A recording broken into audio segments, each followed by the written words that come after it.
Dulu kita mengenal Fadlizon, Bang Fadlizon sebagai Raja Hoax.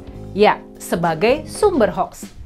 Masih ingat kan sama kasus Ratna Sarumpait yang berujung masuk penjaranya aktivis politik tersebut karena dituding menyebarkan berita bohong? Waktu itu Ibu Ratna sampai masuk penjara. Adalah Bang Fadlizon yang pertama kali menyebarkan foto wajah Ibu Ratna dalam kondisi lebam-lebam di tanggal 2 Oktober tahun 2018. Dalam unggahan di Twitter tersebut, Bang Fadlizon menulis begini, Mbak Ratna Sarumpait mengalami penganiayaan dan pengeroyokan oleh oknum yang belum jelas, jahat dan biadab. Sontak saja dunia politik pun heboh, tapi ternyata kita tahu apa yang kemudian terjadi. Tuduhan dari Bang Fadlizon salah total dan menyesatkan. Wajah Ibu Ratna lebam-lebam bukan karena pengeroyokan, melainkan karena baru saja menjalani operasi plastik buat mempercantik diri. Nah, dari sinilah muncul kuat citra Bang Fadlizon sebagai sumber hoax, sebagai sumber berita palsu. Jadi sekarang, kita kembali ke masa sekarang. Sekarang kalau orang dengan catatan rekam jejak digital seperti Bang Fadlizon sebagai sumber hoax, dia mau menulis ulang sejarah Indonesia, dia mau menulis sejarah resmi Indonesia versi pemerintah, ya apa kata dunia? Apakah Bang Fadlizon punya kredibilitas buat menerangkan sejarah bangsa kita? Apakah dia punya kredibilitas buat menerangkan sejarah secara apa adanya dan dengan sejujur-jujurnya? Oke, sampai di sini ada pengumuman penting dulu nih. Kalau kalian menilai kanal 2045 TV ini berguna, penting buat menjaga demokrasi, kebebasan berpendapat, toleransi, keberagaman, dan sikap kritis, ayo dukung kanal ini dengan join menjadi member. Caranya mudah, tinggal klik link join di bawah ini atau yang ada di caption video ini.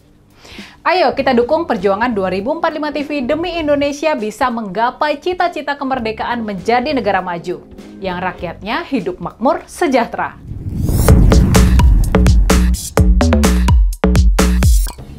Sepertinya Bang Fadlizon ini punya agenda politik dalam penulisan sejarah ini. Dia punya tujuan politik dalam mempengaruhi pemahaman bangsa Indonesia terhadap sejarahnya sendiri. Bang Fadlizon pastinya paham soal pentingnya memegang kendali atas pemahaman sejarah demi melanggengkan kekuasaan, demi melanggengkan rezim, demi melanggengkan kekuasaan suatu kelompok elit atau oligarki. Sejarah adalah senjata ampuh dalam membangun narasi suatu bangsa. Dia senjata ampuh dalam pembuatan dongeng yang meninabobokkan suatu bangsa, yang bisa mengarahkan suatu bangsa buat bergerak ke arah yang dikehendaki. Lewat monopoli sejarah, kelompok elit dan oligarki bisa mengendalikan masyarakat sehingga selalu berpihak dan mendukung mereka. Orde Baru adalah rezim yang sukses dalam memainkan kartu interpretasi sejarah ini.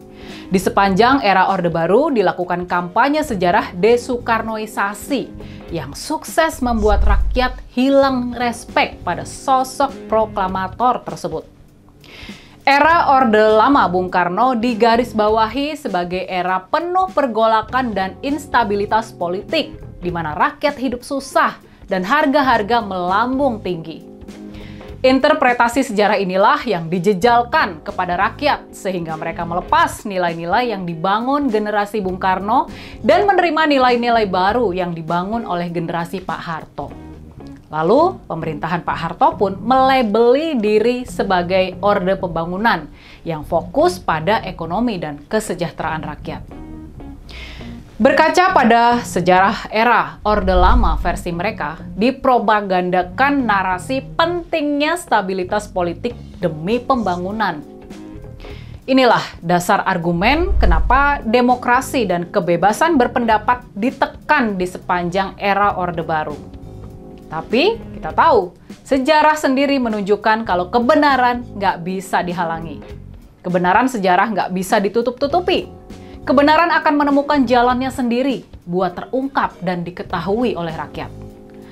Apalagi, ini juga catatan penting kita. Apalagi kita sekarang berada di era digital, era keterbukaan dan era keberlimpahan informasi. Di zaman sekarang ini, upaya-upaya buat mengendalikan sejarah bisa jadi adalah kesia-siaan belaka. Di zaman sekarang ini begitu banyak celah, begitu banyak jalan buat kebenaran pada akhirnya terungkap. Dan selain itu, di era penuh keterbukaan ini, sikap kritis generasi muda dengan critical thinking yang mereka punya, mereka tidak bakalan dengan mudah terkelabuhi oleh rekayasa-rekayasa sejarah, bahkan yang dilakukan kekuatan besar suatu rezim sekalipun. Di saat Bang Fadlizon menolak cerita pemerkosaan massal di tahun 1998, bermunculan dan bertebaranlah bukti-bukti dan kesaksian-kesaksian tentang peristiwa kelam dalam sejarah kita itu. Pada akhirnya, Bang Fadlizon pun harus mundur teratur, mengakui adanya peristiwa itu dan meminta maaf. Karenanya, bisa jadi mungkin memang alangkah baiknya kalau kita tidak menghalangi Bang Fadlizon dalam proyek penulisan ulang sejarah Indonesia ini. Apalagi sekarang sudah disepakati bahwa yang dilakukan oleh pemerintah bukanlah penulisan sejarah resmi bangsa kita. Bisa jadi dengan adanya proyek penulisan sejarah ini, malah bakal semakin ramai perbincangan, pembicaraan, dan pembahasan tentang apa-apa saja yang sesungguhnya terjadi dalam perjalanan bangsa kita. Kita nggak akan menerima begitu saja hasil kerja dari Bang Fadlizon. Tapi ini bakal jadi bahan buat kita semua benar-benar buka-bukaan tentang masa lalu bangsa kita, soal baik dan buruknya bangsa kita. Kalau ini yang nanti terjadi kalau masyarakat sipil benar-benar mengawasi dan mengkritisi kerja tim proyek penulisan ulang sejarah ini, bisa jadi versi yang dihasilkan dan narasi yang berkembang sama sekali di luar dugaan dan di luar rencana dari Bang Fadlizon sendiri. Bisa jadi nanti sejarah Indonesia malah bakal terkuak dengan sebenar-benarnya dan sejujur-jujurnya. Tidak seperti yang dikehendaki sama Bang Fadlizon. Nah, kalau ini yang terjadi, kalau ini benar-benar terjadi, kejadian di tahun 2018 bisa jadi bakal terulang kembali. Sejarah bakal terulang kembali. Bang Fadlizon yang pertama kali melempar proyek ini ternyata mendapatkan hasil yang sama sekali di luar yang dia rencanakan dan dia maksudkan. Bisa jadi kejadian seperti kasus Ratna Sarumpait bakal kembali menimpa Bang Fadlizon. Nah, gimana nih kalau menurut kalian?